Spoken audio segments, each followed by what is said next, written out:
పాకిస్తాన్ ప్రధానమంత్రి capability equals to Indian young diplomats capacity.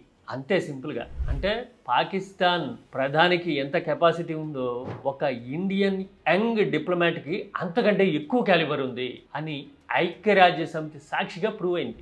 Yes, Pakistan ప్రధాని Shehbaz Sharif UN general అసెంబ్లీలో అవాకులు చవాకులు పేలడానికి, బేస్లెస్గా మాట్లాడడానికి ట్రై చేస్తే Indian young diplomat lady Petal Gahlot ఇచ్చిన రియాక్షన్ ఇప్పుడు షహబాజ్ షరీఫ్కి షాక్ ఇవ్వడమే కాదు, ప్రపంచం మొత్తం క్లాప్స్ కొట్టాల్సిన పరిస్థితిని క్రియేట్ చేసింది. ఇండియా షార్ప్ రియాక్షన్ కానీ, రెస్పాన్స్ కానీ, కౌంటర్ ఆర్గ్యుమెంట్ కానీ ఎంత క్లియర్గా, టాక్టికల్గా, అన్నిటికీ మించి ఎఫిషియంట్ అండ్ పవర్ఫుల్గా ఉంటాయి అని ఈ యంగ్ లేడీ పేటల్ గెహ్లాట్ మరోసారి ప్రూవ్ చేశారు. ఇంతకీ అంతర్జాతీయ వేదిక మీద పాకిస్తాన్ పరువు ఎలా పోయిందో డీటెయిల్గా చూద్దామా?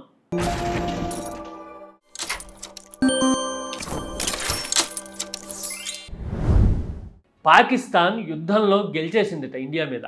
యుద్ధ విమానాల్ని కుప్పకూల్చేసిందిట. అసలు భారీ డ్యామేజ్ జరగకుండా మహానుభావుడు ట్రంప్ వచ్చి చక్రం అడ్డేసి ఆపేట.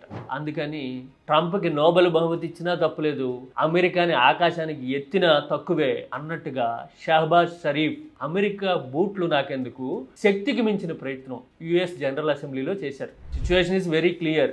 అమెరికాతో ట్యాక్స్ వార్ తర్వాత India pro China, pro Russia stand క్లియర్గా తీసుకుంటే మేము మీ బాంఛన్ మీ బూట్ కింద పడుంటాము అని అమెరికాకి చెప్పడానికి షహబాజ్ షరీఫ్ ఈ సిచ్యువేషన్ అనుకూలంగా మలుచుకున్నారు. వాళ్ళ దేశంలో, పాకిస్తాన్లో కొద్ది గొప్ప ఆలోచన ఉన్న వాళ్ళకి ఎవరికన్నా తప్పు పడతారేమో అనే ఉద్దేశంతో మేకప్ చేయడం ఏంటంటే ఇండియా మీద యుద్ధంలో గెలిచేశాము అని క్లెయిమ్ చేసుకోవడానికి విఫలయత్నం చేశారు. ఇది సినారియో. పాకిస్తాన్ ప్రధాని రియాక్ట్ అయితే మరి ఇండియా వైపు నుంచి ఎవరు రియాక్ట్ అవుతారు?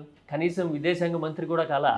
ఇండియన్ డిప్లొమసీలో ఒక యంగ్ డిప్లొమాట్ పేటల్ గెహ్లాట్ రియాక్ట్ అయ్యారు. పేటల్కి అంతా కలిపి ఒక 10 ఏళ్ళ ఎక్స్పీరియన్స్ ఉండుంటుంది. ఆమె 2015 ఐఎఫ్ఎస్ బ్యాచ్. షహబాజ్ షరీఫ్ కామెంట్స్ని 1 by 1 ప్రస్తావిస్తూ సర్జికల్గా ఆమె కౌంటర్ చేసిన తీరు వాహ్ శభాష్ అని అనిపించింది. అదేంటి, మీ రన్వేలన్నీ ధ్వంసం అయిపోయి, మీ ఎయిర్ బేస్లన్నీ పగిలిపోయిన కోడిగుడ్డులాగా తునాతునకలు అయిపోవడం కనపడిందే, మరి యుద్ధంలో గెలిచిన చోట అలాంటి సిచ్యువేషన్స్, సీన్లు కనపడతాయా?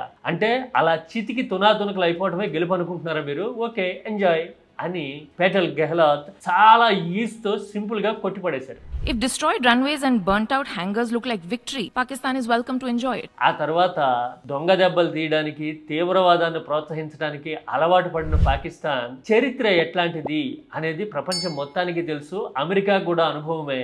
బిన్ లాడెన్ ని అమెరికా చంపింది పాకిస్తాన్లోనే కదా. That it sheltered Osama bin Laden for a decade. అని రైట్ చేసిన పాయింట్తో పాకిస్తాన్కే కాదు అమెరికాకు కూడా మూతోడ జవాబు అంటారు కదా, అట్లాంటి నోరు ముయించే జవాబు మన గెహ్లాట్ ఇచ్చేశారు.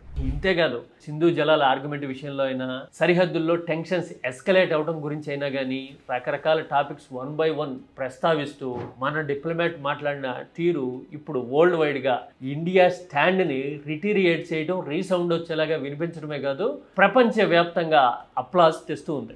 Yes, India stand is very clear and strong అనే మెసేజ్ని ప్రపంచవ్యాప్తంగా మన పేటల్ గెహ్లాట్ ఇచ్చిన తీరు నిజంగా ఇన్స్పైరింగ్ అనిపిస్తుంది. ఇప్పుడే కాదు, యుద్ధ సమయంలో కూడా అంతే కదా. మన మహిళా ఆఫీసర్లే పాకిస్తాన్ నోరు ముయించే సమాధానం చెప్పారు. అంటే యుద్ధంలో అయినా, డిప్లొమసీలో అయినా, క్రికెట్ గ్రౌండ్లో అయినా పాకిస్తాన్కి చావు దెబ్బ మీద చావు దెబ్బ తగులుతూనే ఉన్నా కానీ పాక్తో ఒక వంకర అని ప్రూవ్ చేసుకుంటూనే ఉంది. షహబాజ్ షరీఫ్ అలాంటి అటెంప్టే చేసి మళ్ళీ కుక్క దెబ్బలు తిన్నారు.